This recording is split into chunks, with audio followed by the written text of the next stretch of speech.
జాతీయ రాజకీయాల్లో తెలుగువారి పాత్ర సన్నగిల్లిందన్నారు సీఎం రేవంత్ రెడ్డి. ఎన్టీఆర్, పివి, వెంకయ్య జాతీయ రాజకీయాల్లో కీలక పాత్ర పోషించారని తెలిపారు. దివంగత ప్రధాని రాజీవ్ గాంధీ దేశానికి ఐటీని పరిచయం చేశారని సీఎం రేవంత్ రెడ్డి గుర్తు చేశారు. రాజీవ్ వేసిన బాటను చంద్రబాబు, వైఎస్ కొనసాగించారని తెలిపారు. హైదరాబాద్లో పెట్టుబడులు పెట్టేందుకు ప్రపంచంలోని తెలుగువారిని ఆహ్వానించారు. 2 తెలుగు రాష్ట్రాలు ప్రపంచంతో పోటీపడి అభివృద్ధి చెందాలని సీఎం రేవంత్ ఆకాంక్షించారు. ఆనాడు శ్రీ రాజీవ్ గాంధీ గారి దేశానికి కంప్యూటర్ని పరిచయం చేసి ప్రపంచ దేశాల ముందు సాంకేతిక నైపుణ్యాన్ని దేశానికి అందించిన తర్వాత నారా చంద్రబాబు నాయుడు గారు ఆ కంప్యూటర్ యుగాన్ని ముందుకు తీసుకెళ్లాలి అని ఈ నగరంలో ఐటీని వేగంగా అభివృద్ధి చేసే ముఖ్యమంత్రిగా, ఒక రిఫార్మిస్ట్గా వారు నిర్ణయాలు తీసుకోవడంతో ఈరోజు ఈ ప్రాంతం అంతా అత్యంత ఆధునిక సాంకేతిక నైపుణ్యంతో అభివృద్ధి జరుగుతుంది. ఈ అభివృద్ధి ప్రపంచంతోనే పోటీ పడే విధంగా మనకు అవకాశాలను కల్పిస్తుంది.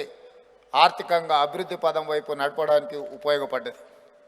అదేవిధంగా కొనసాగింపుగా వైఎస్ రాజశేఖర రెడ్డి గారు ఔటర్ రింగ్ రోడ్ కావచ్చు, అంతర్జాతీయ ఎయిర్పోర్ట్ కావచ్చు, ఐటీ, ఫార్మా ఇండస్ట్రీస్లో ఇన్వెస్ట్మెంట్స్ కావచ్చు, ఇన్ఫ్రాస్ట్రక్చర్ ఇన్వెస్ట్మెంట్స్ కావచ్చు, వీటన్నిటినీ కొనసాగించి ఇంకా వేగంగా ముందుకు తీసుకెళ్లడంతో ఈరోజు హైదరాబాదు, తెలంగాణ రాష్ట్ర ఆదాయంలో 65% ఇక్కడి నుంచే ఈ ఆదాయం వస్తుందంటే ఆనాటి ముఖ్యమంత్రులు తీసుకున్న నిర్ణయం.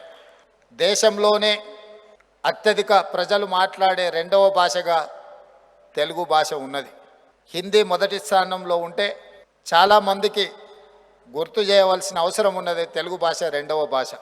దాదాపుగా 18 కోట్ల పైచిలకు తెలుగు ప్రజలు వివిధ రాష్ట్రాలలో, వివిధ దేశాలలో ఉన్న ఈ దేశ రాజకీయాల మీద ఆ స్థాయిలో మనం ప్రభావితం చూపించలేకపోతున్నాము. దీనికి గల కారణాలను మనం విశ్లేషించుకోవాల్సిన అవసరం ఉన్నది. ఇదే కాదు, దేశ రాజకీయాలలో ఆనాడు డాక్టర్ నీలం సంజీవరెడ్డి గారు, పివి నరసింహారావు గారు, నందమూరి తారక రామారావు గారు చూపించిన ప్రభావం, వారు పోషించిన పాత్ర ఆ తర్వాతి తరంలో కాకా వెంకటస్వామి గారు, జైపాల్ రెడ్డి గారు, వెంకయ్య నాయుడు గారు 2వ తరంలో వాళ్ళు జాతీయ రాజకీయాలలో వాళ్ళ ప్రభావాన్ని చూపించారు.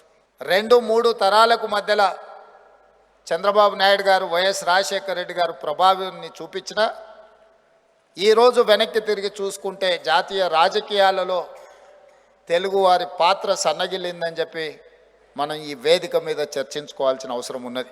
వివిధ రాష్ట్రాలలో, వివిధ దేశాలలో మన వాళ్ళు ఉన్నప్పుడు ఆ ప్రాంతాలకు ఉద్యోగ ఉపాధి అవకాశాలకు మనం వెళ్ళడమే కాదు, ఆ ప్రాంతంలో రాణించిన మన వాళ్ళను పారిశ్రామికవేత్తలుగా తెలంగాణ రాష్ట్రానికి నేను సంపూర్ణంగా ఆహ్వానిస్తున్నా. ఈ తెలంగాణ రాష్ట్రం, హైదరాబాదు నగరం విశ్వ నగరంగా రాణిస్తుంది. హైదరాబాద్ నగరాన్ని కులీ కుతుబ్ షాహీ నిజాములు నిర్మిస్తే, సికింద్రాబాద్ నగరాన్ని బ్రిటిషర్సు నిజాం నిర్మిస్తే, సైబరాబాదుని చంద్రబాబు నాయుడు గారు, రాజశేఖర రెడ్డి గారు నిర్మిస్తే ఈరోజు 4th సిటీ అంతర్జాతీయ విమానాశ్రయానికి ఆ పక్కన ఒక ఫ్యూచర్ సిటీని దాదాపుగా 30,000 ఎకరాలలో ఒక నూతన నగరాన్ని నిర్మించాలని తెలంగాణ రాష్ట్ర ప్రభుత్వం నిర్ణయం తీసుకున్నది. మిమ్మల్ని అందరినీ సాధారణంగా ఫ్యూచర్ సిటీలో అన్ని రకాల పరిశ్రమలతో పాటు, పరిశ్రమలే కాకుండా అన్ని రకాల సాంకేతిక నైపుణ్యంతో ప్రపంచంతోనే పోటీ పడే విధంగా ఒక న్యూయార్కో, టోక్యోనో ప్రపంచ దేశాలలో అభివృద్ధి చెందిన నగరాలతో పోటీ పడే విధంగా ఈరోజు మేము ప్రణాళికలు రచిస్తున్నాం. చాలామంది అప్పుడప్పుడు మాట్లాడుతుంటారు తెలంగాణకు ఆంధ్రప్రదేశ్కు పోటీ అని. నేను ఒక మాట చెప్పదలుచుకున్న, తెలంగాణ, ఆంధ్రప్రదేశ్ కలిసి ప్రపంచ దేశాలతోనే పోటీ పడే విధంగా అభివృద్ధి చెందాలి. ఈరోజు మనకు మనం పోటీ కాదు, మనం ప్రపంచంతో పోటీ పడే స్థాయికి మనం ఎదిగినాము. మన ఆలోచన విధానంలోనే మనం మార్పులు తీసుకొని రావాల్సిన అవసరం ఉన్నది.